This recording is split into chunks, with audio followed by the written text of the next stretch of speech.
Em nome do Pai, do Filho, do Espírito Santo. Amém. Doutrina católica, tradição e magistério. Meditação. Igreja una, católica, apostólica e romana, um escândalo para o mundo. A Igreja Católica é um escândalo para o mundo porque ela prega uma doutrina e uma moralidade que o mundo rejeita. O espírito do mundo, portanto, insulta a Igreja, a odeia e a acusa. E porque Cristo nem sequer se defendeu a si mesmo, a Igreja também a abraça frequentemente o sofrimento por permanecer como a voz de Cristo no mundo e um sinal de contradição que muitos continuarão recusando a abraçar. O espírito do mundo jamais aplaude em aprovação quando a Igreja é um sinal de contradição. Os aplausos apenas vêm quando os membros da Igreja e quando especialmente a hierarquia traem sua missão de pregar o Evangelho da verdade e da salvação. Declarou o Papa São Félix III: não se opor a um erro é aprová-lo. Não defender a verdade é suprimi-la. Diz a Sagrada Escritura: porque virá tempo em que o homem já não suportará mais a sã doutrina da salvação. Levados pelas próprias paixões e pelo prurido de escutar novidades, ajustarão mestres para si, apartarão os ouvidos da verdade e se atirarão às fábulas. 2 Timóteo 4, 3, 4. O Brasil ficou menos católico. De outubro de 2014 a dezembro deste ano, a primeira religião cristã do mundo perdeu ao menos 9 milhões de fiéis. Há 2 anos eram 60% os que se declaravam católicos.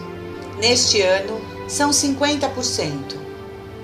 Em um país que há 50 anos atrás era praticamente 100% católico, ainda que a maioria de não praticantes, mas se declaravam como tal, católicos. O ritmo de crescimento anual de pessoas que atuam em seitas ou falsas religiões, protestantes, neopentecostais, ateus, sem religião, agnósticos, etc., é de 6,90%, enquanto o número de católicos é de 1,28%. Metade dos protestantes saíram da Igreja Católica onde foram criados, e esses que abandonaram a verdadeira e única Igreja citam como principais motivos para a mudança a maior conexão com Deus, 77%, e o estilo de culto da nova seita, 68%. No 9º aniversário de sua coroação como Papa, na festa dos Santos Apóstolos Pedro e Paulo, em 29 de junho de 1972, o Papa Paulo VI declarou: acreditamos que após o concílio viria um dia de sol brilhante para a história da Igreja. Porém, em vez disso, veio uma ida de nuvens, tempestades e de escuridão. E como foi que isto aconteceu? Há um poder adversário. Chamemo-nos pelo nome, o demônio. Parece que por alguma rachadura misteriosa, a fumaça de Satanás entrou no templo de Deus. A abertura ao mundo foi uma verdadeira invasão do pensamento mundano dentro da Igreja. Talvez nós fomos por demais fracos e imprudentes, finalizou o Papa. Em uma entrevista de 26 de dezembro de 1957, com o padre Fuentes, a irmã Lúcia de Fátima disse: o que aflige o Imaculado Coração de Maria e o coração de Jesus é a queda das almas religiosas e sacerdotais. O demônio sabe que os religiosos e sacerdotes que abandonam sua bela vocação arrastam numerosas almas para o inferno. O demônio deseja tomar posse de almas consagradas. Ele tenta corrompê-las a fim de embalar as almas de leigos e com isso levá-las à impenitência final. Em uma carta escrita em 16 de setembro de 1970, irmã Lúcia de Fátima escreveu: o demônio foi capaz de infiltrar o mal sob o disfarce de bem. E o demônio foi bem sucedido em iludir e enganar as almas que têm muita responsabilidade por causa das posições que ocupam. Eles são cegos, guiando cegos. Na aparição de La Salette, França, Nossa Senhora profetizou: muitos abandonarão a fé e o número de sacerdotes e de religiosos que se separarão da verdadeira religião será grande. Entre essas pessoas encontrar-se-ão até mesmo bispos. Roma perderá a fé e tornar-se-á a sede do anticristo. Na aparição em Quito, Equador, Nossa Senhora profetizou: tempos funestos sobrevirão, nos quais aqueles que deveriam defender em justiça os direitos da Igreja, sem temor servil nem respeito humano, darão as mãos aos inimigos da Igreja para fazer o que estes quiserem. O pequeno número de almas que guardará o tesouro da fé e das virtudes sofrerá um cruel, indizível e prolongado martírio. No número 675 do Catecismo da Igreja, lemos: antes do advento de Cristo, a Igreja deve passar por uma provação final que abalará a fé de muitos crentes. A perseguição que acompanha a peregrinação dela na terra desvendará o mistério de iniquidade sob a forma de uma impostura religiosa que há de trazer aos homens uma solução aparente a seus problemas à custa da apostasia da verdade. A impostura religiosa suprema é a do anticristo, isto é, a de um pseudo-messianismo em que o homem glorifica a si mesmo em lugar de Deus e de seu Messias que veio na carne. Jesus fala que a crise de fé e de moral serão tão grandes, mas tão grandes, que se não se abreviassem, apenas alguma se salvaria, pessoa alguma se salvaria, como que indicando a extensão da onda de pecados e apostasia que destruirão a sociedade no final dos tempos, ou seja, a apostasia mundial. Ninguém de modo algum vos engane, porque primeiro deve vir a apostasia e deverá manifestar-se o homem da iniquidade, o filho da perdição. 2 Tessalonicenses 2:3. Portanto, o pecado ou o esquecimento de Deus, Oséias 4, será geral, atingirá a todos os povos e quase todas as pessoas ofenderão a Deus. Isso quer dizer que no final dos tempos a fé e a virtude serão coisas raras, um privilégio e responsabilidade de muito poucos. Mas o Filho do Homem, quando vier, será que vai encontrar fé sobre a terra? Lucas 18:8. A imoralidade e a apostasia são palavras de ordem de uma humanidade cada vez mais depravada, rebelde e completamente desviada do caminho de Deus e entregue nas mãos do demônio. Lembrando as palavras do padre Leonardo Castellani, o homem do pecado tolerará e se aproveitará de um cristianismo adulterado. Imporá por todas as partes o reino da iniquidade e da mentira. O governo puramente exterior e tirânico, a liberdade desenfreada dos prazeres e diversões, a exploração do homem e seu modo de proceder hipócrita e sem misericórdia. Haverá em seu reino uma estrondosa alegria falsa e exterior, cobrindo o mais profundo desespero. Em seu tempo acontecerão os mais estranhos distúrbios cósmicos, como se os elementos se houvessem revoltado. A humanidade estará numa grande expectativa e reinará grande confusão e dissipação entre os homens. Corrompidos os laços de família, de amizade, de lealdade, o bom relacionamento, os homens não poderão confiar em ninguém e correrá no mundo como um tremor frio, um universal e ímpio, salva-se quem puder.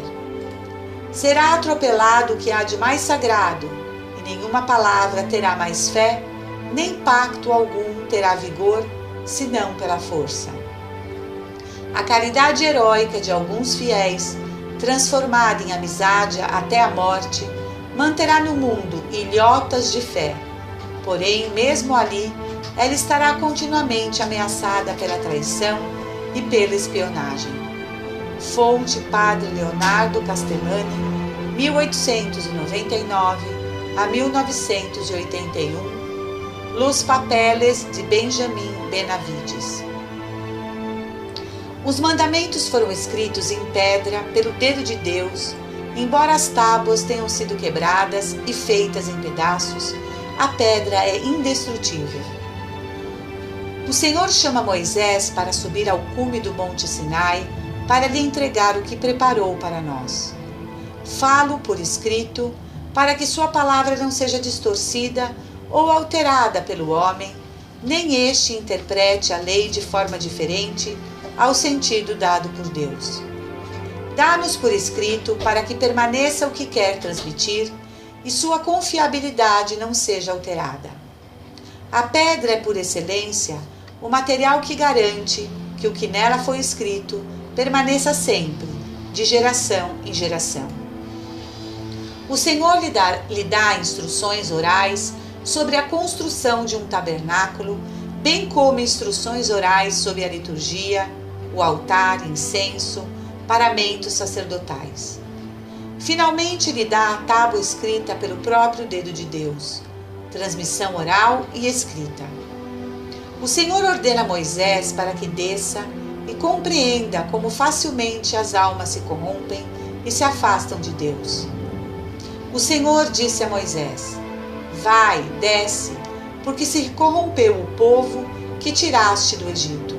Êxodo 32, 7 e 8. O Senhor mostra sua ira a Moisés e Moisés implora clemência. No entanto, quando desce a montanha e vê o que o próprio Senhor lhe tinha dito, arroja as tábuas no chão, quebrando-as. A lei de Deus havia sido quebrada. Não estão hoje as tábuas da lei quebradas no chão? Acaso hoje, à semelhança do tempo de Moisés, não estão quebradas no chão as tábuas da lei? Acaso não se deixou de ser observada a lei de Deus em sua igreja? Não merecemos por isso uma punição? Acaso não foram quebrados os mandamentos? A ira de Deus se manifesta claramente nas almas santas quando se quebra a lei divina. O homem sucumbiu ao mundo, ao demônio e à carne. As leis que o homem dita provam isso. Adora-se o bezerro, ou seja, o maligno, o pecado. Os mandamentos já não são mais cumpridos, as tábuas foram destruídas, a lei escrita nas tábuas foi substituída pela palavra do homem, escrita em papel. Nossos próprios pastores condenam a violência, mas não em nome dos mandamentos da lei de Deus, mas em razão de qualquer outro motivo. Isto em termos de ação externa da igreja, porque em termos de ação interna, vemos como se nos propõe uma alternativa humana à lei divina. Pela segunda vez, Moisés sob o monte Sinai, entalhando duas pedras como as primeiras. O Senhor disse a Moisés: Talha duas pedras de pedra semelhante às primeiras. Escreverei nelas as palavras que se encontravam nas primeiras tábuas que quebrastes. Êxodo 34, 1.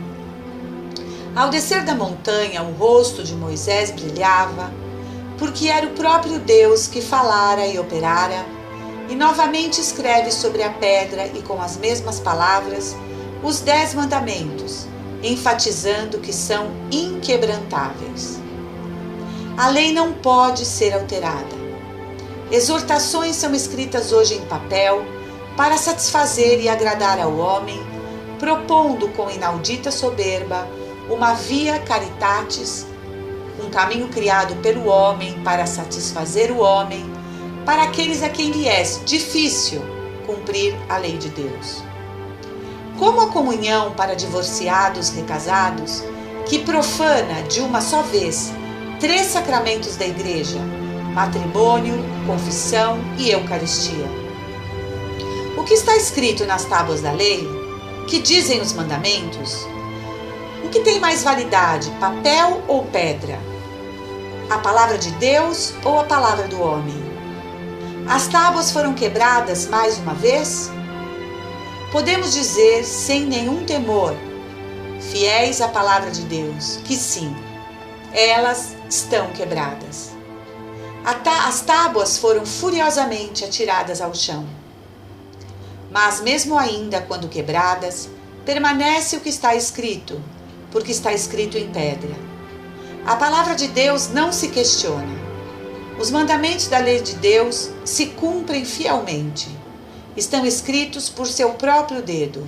Não há nenhuma via alternativa. O que observa o preceito guarda sua vida. Quem descuida de seu proceder, morrerá. Provérbio 19:16. Não será dever de um católico julgar entre a fé que lhe ensinam hoje e a que foi ensinada durante 20 séculos de tradição da Igreja?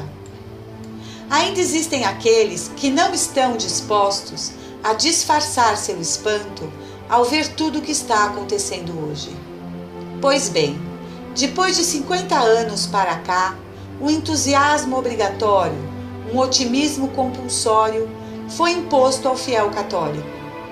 Nosso aplauso era esperado, porque parar de bater palmas poderia sugerir que fazíamos objeções às mudanças impostas. Assim, a maior parte dos fiéis decidiu simplesmente continuar aplaudindo. Nós aplaudimos durante todo o curso da Revolução Litúrgica, que só trouxe devastação. Nós aplaudimos a nova ordem das coisas, as novas orientações, as novas diretrizes, as novas ideologias. E embora víamos que tudo aquilo contradizia o nosso passado, embora víamos que tudo aquilo era estranho à fé de nossos antepassados, embora víamos que havia uma óbvia ruptura, uma descontinuidade, a maioria não queria parar de aplaudir. E como se não bastasse, o mais estranho é que outros, que nem eram parte do povo católico, também se uniram aos aplausos. Teólogos modernistas se levantaram jubilantes, pois suas visões estavam sendo vistas sob uma nova luz e recebendo uma segunda chance. Os franco-maçons louvaram as mudanças conciliares na medida que elas apontavam para uma contra-silabus, que rejeitava os papas antiliberais do passado. O povo da sinagoga aplaudiu ao saber que sua influência sobre os membros da Igreja continuaria a crescer. E ao ver que sua ideologia não seria citada pelo nome, líderes comunistas viram aí nova oportunidade para o diálogo e aplaudiram o progresso na Igreja, que logo permitira que marxismo e catolicismo, Belial e Cristo, se juntassem em uma nova teologia da libertação. Protestantes também se juntaram aos aplausos e bateram palmas para o novo iluminismo da Igreja, o qual sugere que o herege Lutero, Calvínio, Zwinglio foram talvez instrumentos do Espírito e grandes reformadores. Mas, na medida em que os anos foram passando, os aplausos se tornaram cansativos, especialmente depois que o entusiasmo foi morrendo. 10 anos de aplausos, 20 anos de aplausos e até mesmo 50 anos de aplausos provocam desgaste no povo. As pessoas começaram a perceber os bancos das igrejas cada vez mais vazios, as escolas católicas se fechando, universidades católicas se tornando secularizadas, netos crescendo sem o batismo, seus vizinhos católicos apostatando para mega seitas protestantes, paróquias outrora católicas sendo vendidas para não católicos ou até mesmo transformadas em restaurantes, bares e até mesquitas. Cristo e sua igreja desde o início foram sinais de contradição. Um sinal que muitas pessoas recusam aceitar e reconhecer. Esta é a história da humanidade, um eterno conflito entre os que creem e os que não creem, e a Igreja Católica está bem no centro deste conflito. O magistério da Igreja, ao ser ouvido e compreendido, ensina aos demais a doutrina infalível. Sua altíssima missão é proteger o seu povo dos desvios e dos relaxamentos e garantir-lhe a possibilidade objetiva de professar sem erro a fé autêntica. O magistério é um instrumento que nos garante estar de acordo com a doutrina dos apóstolos, ensinada a eles pelo próprio Divino Mestre Jesus. Portanto, a obrigação do magistério está em cuidar que o povo de Deus permaneça na verdade e não no erro. Sem o magistério, o grande e belo edifício da doutrina verdadeira estaria sujeito à infiltração da heterodoxia, aquilo que não está de acordo com a doutrina, e assim poderia mesclar-se com o erro, um antro de confusão, caos e horror. Não podemos jamais, sob nenhuma justificativa, deixar de ser um sinal de contradição para se tornar um sinal de rendição. Creio que chegou a hora de parar de aplaudir. É hora de reconhecer a ameaça e resistir. Dá-se a impressão de que os absolutos morais que se espera de todos são apenas ideias elevados fora do alcance de muitos. Assim, por exemplo, o casamento indissolúvel torna-se um ideal e não uma norma. Os 10 mandamentos? Conselhos apenas para aqueles que possuem virtudes heróicas. Dos padres e párocos se espera que se tornem ativos na profissão de caçadores de desculpas para aqueles que não conseguem cumprir essa utopia, que está muito além de suas capacidades.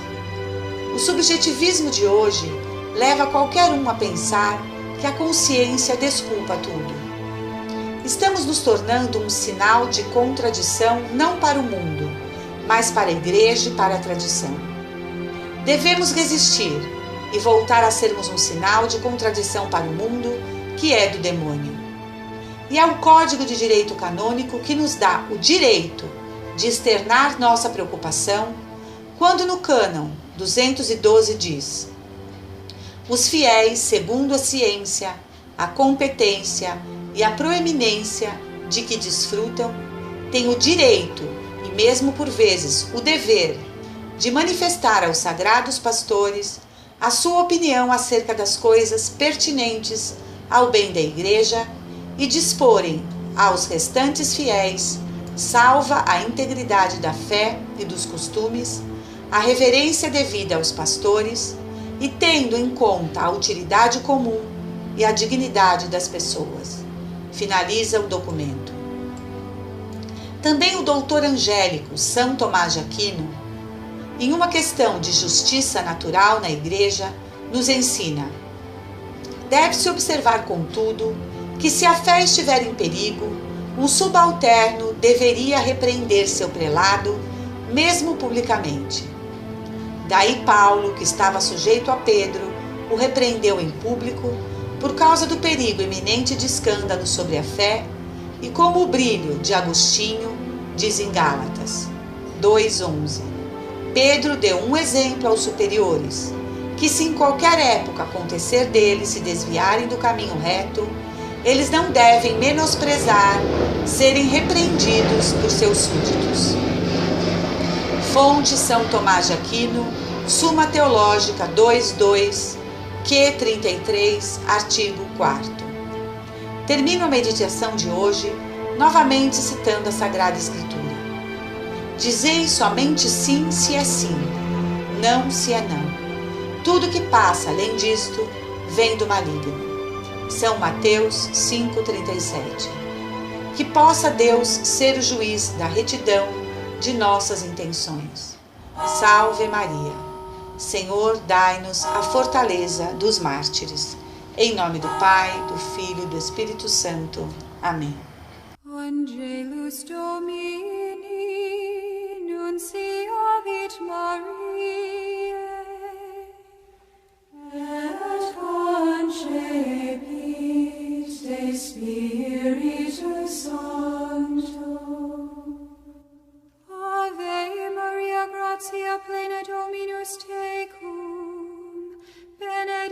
tu in mulieribus, et benedictus fructus ventris tui,